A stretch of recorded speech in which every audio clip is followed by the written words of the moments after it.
Hello again, everyone. Welcome back to Expeditions Rome. So, we are back here in Asia Minor because I missed two hidden items. I have gone through, gotten them, replayed the really long fight, and made myself realize that I need to check these things before moving on to the permanent changes. Make sure to take care of any unfinished business. Yeah, I didn't. Alright, so, the first thing, we have a symbol of the warrior stone tablet. The smooth stone tablet contains a long inscription etched with tiny Greek symbols. Heroes and legends are made and unmade, but there is one man whose light will not fade. Gods blessed him with invulnerability as an infant. Guarding his memory is our sacred commitment. On a peninsula east of Troas where he fought and fell, find our symbol on a statue with a story to tell. Alright, up we go. The Statue of the Warrior. Asia Minor is a densely populated place, and the age of the buildings here, as well as the proliferation of ancient ruins, make it seem like it has always been so. Yet sometimes you find pockets of deserted territory where no one lives any longer. Traveling through a stretch of wilderness in the northern territory of Kyzikos, you discover a clearing in the woods. In the middle of the clearing stands a statue of the god Mars, or more likely his Greek equivalent Ares. Something draws your eye to the statue's base. Etched into the stone is the same symbol you found on that mysterious tablet in the manor garden in Troas, the symbol of the warrior. You take hold of the stone with both hands and feel it move ever so slightly. With some effort, you manage to push it to the side, revealing a concealed compartment. Received item, symbol of the warrior brooch. The secret compartment contains a small brooch. Its ornamentation is in an ancient Hellenistic style, but it doesn't appear to be that old. You open the brooch to reveal the second clue. Alright, let's go ahead and check that out. Symbol of the warrior brooch. A delicate brooch opens to reveal the following short inscription. Turn south if our guidance is what you seek. Cross the channel and search the beach. His weapon is within your reach. Alright, so this one threw me for a loop, because it talks about turning south. And yes, the island of Lesbos is south, but I don't, I was, searching all over here. Maybe they put it in, they meant that it would be found up here, so I searched on the bottom, the beach here, around these lakes, and finally, after quite a while, I headed over to the island of Lesbos. Olive Garden, yep. Go ahead and turn back. That's fine. Keep going.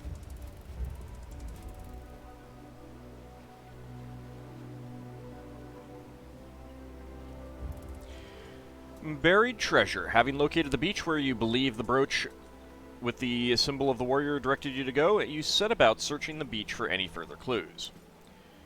On a large stone well away from the tide, you discover a symbol similar to the one that adorns the brooch. You direct your people to move the stone and start digging. Soon you uncover a weathered chest with a heavy lid of slate. Your Praetorians lift the lid to reveal a well-preserved papyrus wrapped in several layers of linen. It is closed with a wax seal bearing the same symbol. Received symbol of the warrior papyrus. Carefully opening the scroll, you find that the third and seemingly final clue in the strange treasure hunt. Alright. Symbol of the warrior papyrus.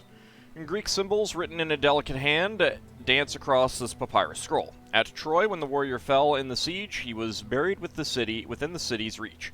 It is said he was laid to rest near the waves, beyond a mountain peak shielding his grave.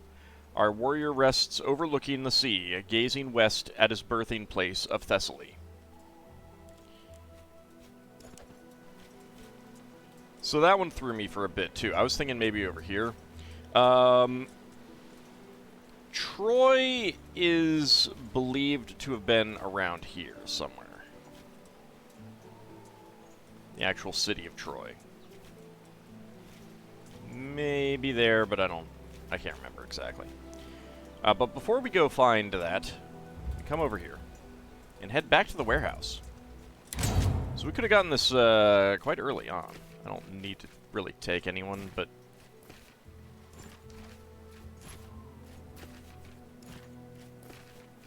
you have to take at least 4. Might as well take everyone. And back here in the warehouse, on the warehouse map, there is an item that we can find.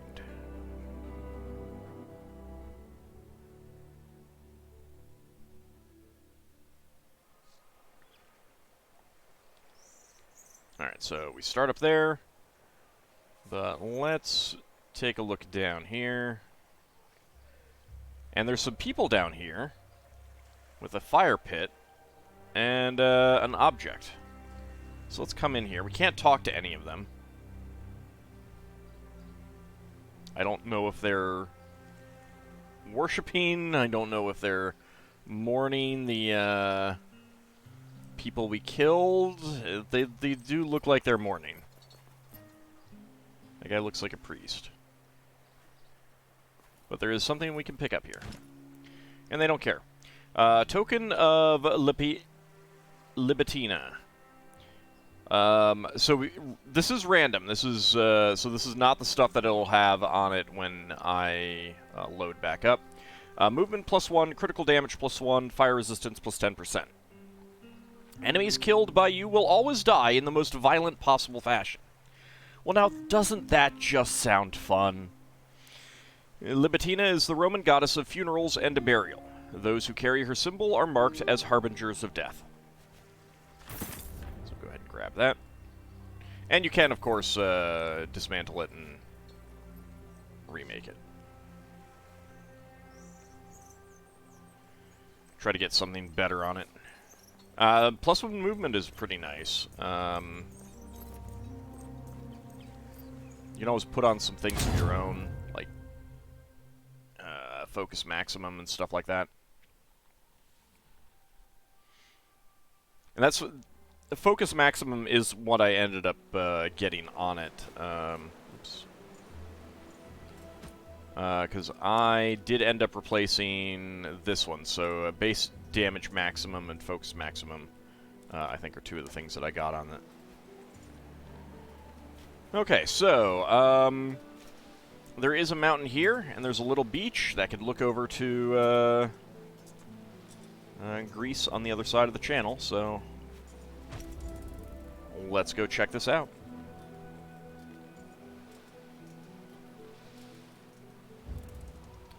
We got the strange wine event again. Just go ahead and spend it. It's more than enough wine.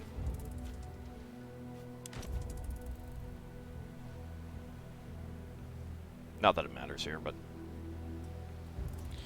The Tomb of Achilles. On an isolated beach overlooking the birthplace of the legendary warrior Achilles, you find a tomb exactly where the scroll seemed to indicate. The entrance to the tomb is hidden not only by its remote location, but by ivy and thick roots that have grown over it to conceal it. There is no doubt, however, examining the stone entrance, you see the symbol of the warrior once more, this time in shining gold as if it were recently polished. Okay. Again, you can take up to 6 people. I don't have to, but I might as well. Just because. You would think Cineros at least would have something to say about this, but he won't. Sadly.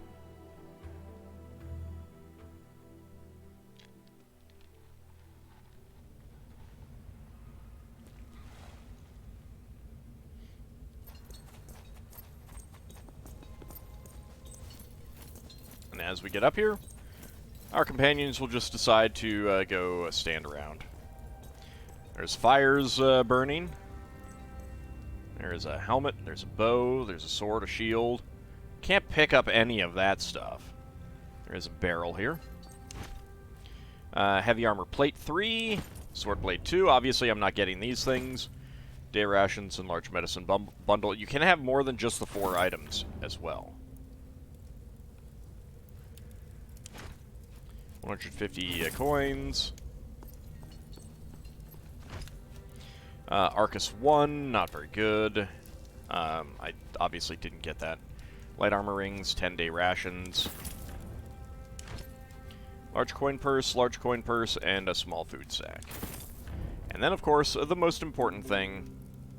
This very nice looking casket, though. The Spear of Achilles, 5 to 7 base damage, critical damage 2, movement 2, grants the Reaper status at the beginning of combat. 5% chance to gain the status effect again on every subsequent turn. Could this truly be the spear of the famous hero Achilles? It certainly looks the part, and the balance of the weapon is perfect. Whoever it once belonged to, now it is yours. So it gives you 2 movement. That's pretty much guaranteed. Critical damage is from 2 to 4. I did get 4. And base damage is 4 to 5 and 7 to 8. I think I got 4 to 8. And of course you can pull off the Reaper status and put it on another weapon too. But the +2 movement is pretty nice. In addition, the skills it has... precise stab, cannot be blocked or resisted, cannot inflict a critical hit. And a spear charge. Run towards an enemy in a straight line, then attack with plus 10% damage for every hex that you've moved. Moving 3 hexes or farther will apply 2 stacks of bleeding. So you get a lot of movement and you get charge. It's pretty nice. I ended up giving it to Bestia. And then... Actually, Ambush is probably better than Backstab, honestly.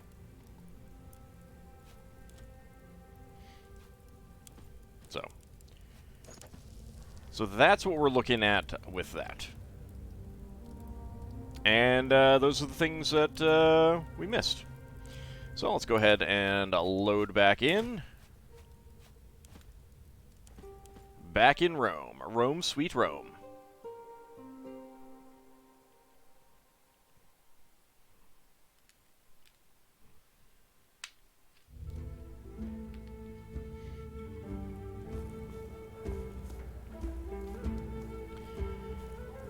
Alright, so, let Lucullus introduce you to Cato.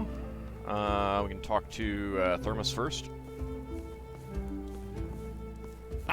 He certainly gave them something to think about, didn't he?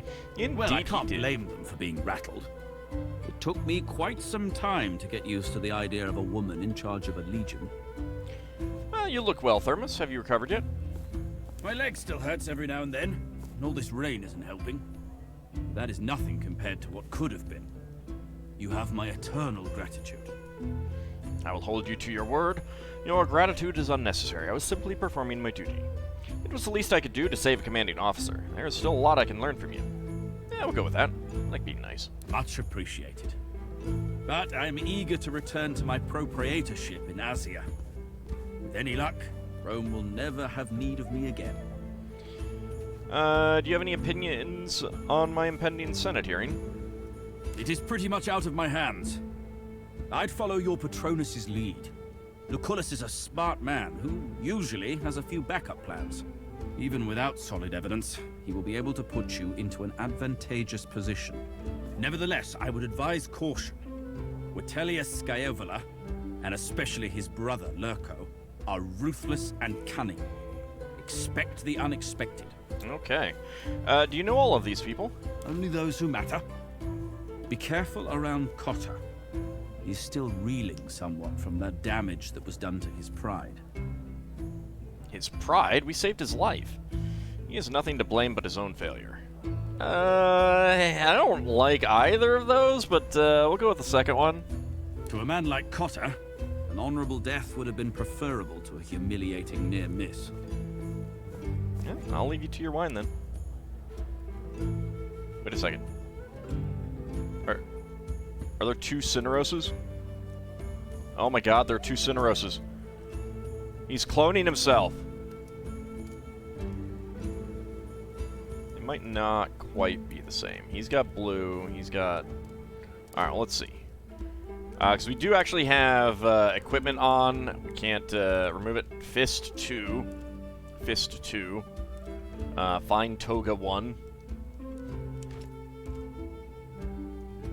Kaiso is wearing a Practical Clothes 1. Cineros does have red, okay. A Fine Toga 1. Bestia is wearing a Sturdy Clothes 1. Yulia is wearing a Fancy Dress 1. And Daenerys is wearing a Pink Dress 1. It is going to be a pain in the butt to re-equip everything. It really, really is. Alright, so that's Kota.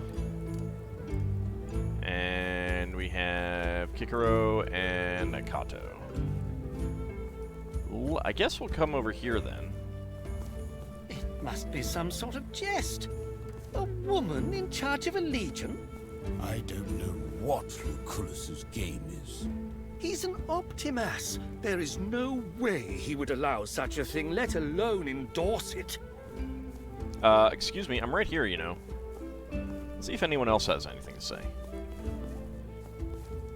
Does her husband know? Of course, but he doesn't care. They haven't fucked in years. He's got his own women on the side. Oh my.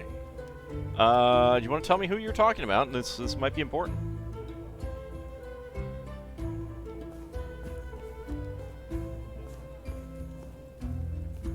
Let's see what the other blank faces have to say. Did you know that here Tullius Varus is planning to run for Pontifex Maximus? I did. I saw him at the Forum the other day, dragging a gaggle of his supporters behind him. Cotta is just home from a successful military campaign. His election is all but certain. Doubtless Cotta will be Pontifex Maximus. Varus doesn't stand a chance. I mean, how successful was it? It was mostly successful because... I haven't received an invitation yet. I'll let you know when it arrives. This might be the last chance to go. They're going to ban that whole collegium again soon. That fool, Silvius. He's been pushing his luck too long. You must admit that last orgy was fantastic, though. Oh, do tell. Do tell. No, you guys don't have anything to say?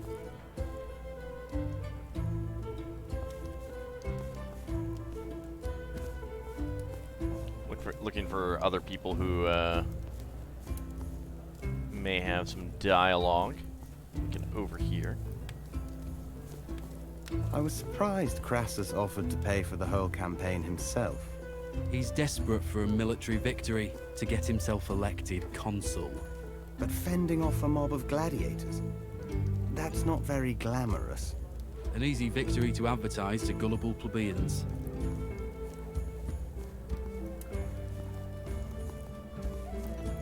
I do like gullible plebeians.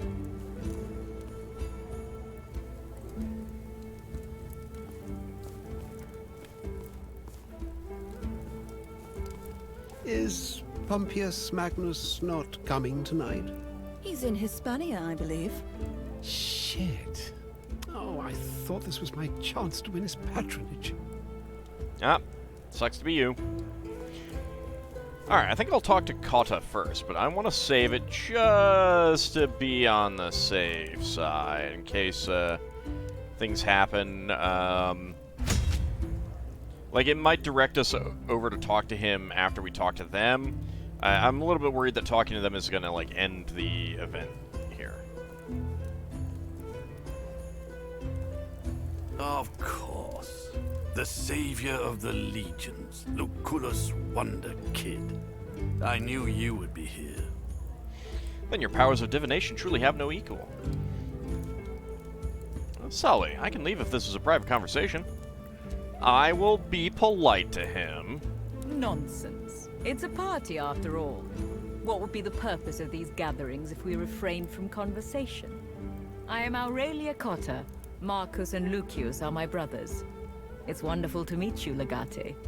We were just talking about you anyway. Of course we were. wish she had a portrait. She seems kind of important. She should definitely have a portrait. You were speaking of me in good terms, I hope. You seem confrontational, Marcus. Did I do something to draw your ire? So, how about the weather these days? A bit bleak, isn't it? You were speaking of me in good terms, I hope. We were discussing how you saved my brother's life and became the hero of the Asia campaign. I can't really take full credit there. Licinius Lucullus was my guide and mentor. I was simply at the right place at the right time. Everyone knows the value of a great leader like Marcus Aurelius Cotta. It would have been a crime to not save him. Let's butter him up a little bit. Yet my son Gaius was not valuable enough to be saved. Ah. Oops. You're Gaius's mother? Though I knew him only briefly, I considered him a friend. His death pains me, but there was nothing I could do. That is not what I said. Gaius was a great man who seemed destined to accomplish great things. Such is the nature of war. It will keep on taking valuable lives. One's value is proven by one's ability to survive, so evidently he wasn't. Value is irrelevant here. I tried to save him as well, but sometimes things just don't work out.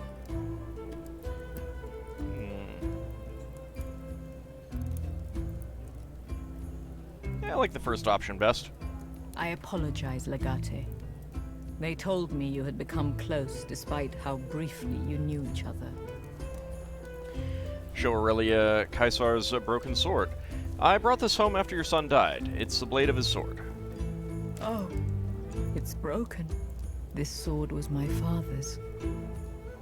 It was called Croquet Morse. You were friends with him, weren't you? However briefly. Why don't you keep it? Well, I think I still have the old schematics for it. I'll have a servant bring them to your villa tomorrow. Excellent. You seem confrontational, Marcus. Did I do something to draw your ire? Other than saving his life? Lucius! Oh, please, let him talk, Aurelia. Let everyone witness the failure of Marcus Aurelius Cotta. The man who got himself captured and let his nephew die. The consul who had to be saved by a homeless runt. To speak frankly, I think none of this is your fault. Saving your life was an honor. I was simply doing what I was supposed to do. I'm just glad it led to your survival. You should be grateful. Your incompetence nearly cost us everything. Yeah, let's not anger him. To speak frankly, I think none of this is your fault. Saving your life was an honor. I was simply doing what I was supposed to do. I'm just glad it led to your survival. I think I'll go with that option. Soldiers follow orders. Commanders act. Perhaps in the future you can understand the difference and save more lives. Oof. Oof. So how about the weather these days? A bit bleak, isn't it? Really? Are you so eager to display your shallowness? I was merely trying to steer the conversation in a more jovial direction. I am interested in heavenly phenomena. Well, I'm not. Alright, I think I'd better leave. Well, someone doesn't seem all that happy to have been saved. Now, let's take a look at this schematic. Go ahead and learn it. You've learned to craft Croquet Morse 2. Alright. Let's go ahead and sit down.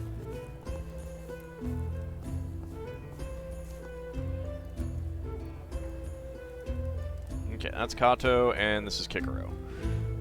Let's go ahead and talk to Cicero first. Ah, dang it, I have to get up. Rude. Salve. I've heard a lot about you. I am Marcus Tullius Cicero. I've heard a little about you as well. Is that so? Few people beyond the political circles would know of me. My reputation depends largely on who's talking. A man's actions are absolute. It doesn't matter what others say about him. Isn't that true for everyone? I go for that. To varying degrees, I am sure. So what do you do, Cicero? I'm an advocate. I defend those whom others seek to incriminate. But I'm sure a career soldier such as you would find the topic rather boring. Not at all. I'm fascinated by legal matters. War is not a career to me. On the contrary, it is a role I have been cast into against my wishes. True, I prefer action to words. I think law and regulations restrict our freedom. Not at all. I am fascinated by legal matters. Indeed. I suppose that makes sense, especially considering the predicament you're in. Are these all friends of Lucullus? That depends what you mean by friend. Your Patronus, Lucullus, is a consul. Many people would claim to be his friend. There's Fair a point. difference between knowing someone and merely knowing someone's name, though. Are we friends? Well, at least I know your name. I would like to be. We seem to get along, I think so. It is unlikely we will ever become friends. I would like to be. Well, I am tempted to go for, well, at least I know your name. I would like to be. Our republic is in great turmoil. We should all aim to gather around us as many friends as possible. Wale, says Cicero. And let's talk to That Kato. is absolutely unnecessary. I'd spend it all on farmlands. People need their food. Indeed they do. But what good is food if it's obtained by illegitimate means? What do you think about it, Legate? I have no idea what you're talking about. I seem to have walked into an ambush. Clearly my scouts have failed me. Don't drag me into this, whatever it is. I like this joke. Fortunately, I know you are good at handling ambushes. Spoils of war. Unaccounted for and untaxed. Should they be used for development to feed the people of Rome? A simple question. Let's see. Absolutely not. Immorality breeds immorality. The means of something influences its result. Of course, the ends justify the means. It doesn't matter if you're morally superior when you're starving. Depends on the situation. If the people are starving, sure. But we should also punish the person who committed a crime. I like that option. A fairly strong answer, I'd say. No matter how much you try to legislate, the situation at hand will defy your expectations. Meet Senators Marcus Porcius Cato and Marcus Tullius Cicero, who will be acting as your attorney tomorrow. At least I hope so. Unfortunately, things have developed differently, my friend. I've decided to represent Tiberius Vitellius Scaevola instead. What? Why? That's interesting. Why are you here then? Aren't we your enemies? So who will be my lawyer then?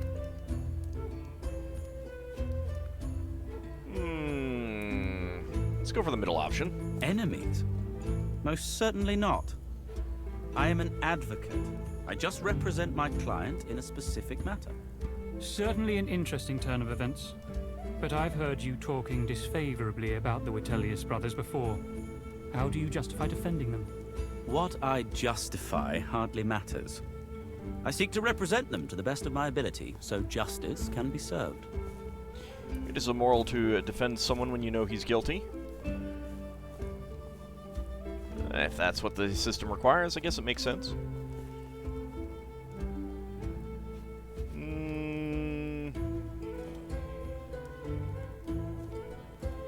I'll go with the first option. It is immoral to defend someone when you know he's guilty. Most certainly. It would make you as guilty as they are. Rubbish. As long as your defense itself is conducted by legal means, we must trust the system to produce the right outcome. Legate, what guidelines did you follow when you had to decide the fate of that Triarchus? Why did you let him live? Wait, which Triarchus? Executing your captain in the middle of the Mediterranean Sea seemed ill-advised. Oh, the ship captain, got it. There was no evidence to prove his guilt. I'll not take a man's life on a mere suspicion.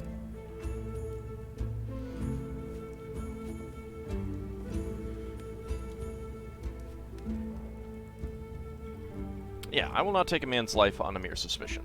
We'll go with that. Our feelings often point towards the moral path. I wonder, exactly how utilitarian are you in your thinking? I heard you had the opportunity to bribe a hired guard protecting a spy. Stop interrogating the woman, Cato. Not everyone must adhere to your high standards. I'm not comfortable discussing the details of my actions. Hindsight is too inexpensive this far from the field of battle. It's alright, Cicero. I did have that option. Yet you did not take it. Didn't have enough money to bribe the man. A loyalty bought with denarii is worthless. I had better options. I'm trying to remember what event this was. I had better options. No doubt those options were cheaper. Well, gentlemen, this discussion has become too hypothetical for my tastes. I bid you a good day.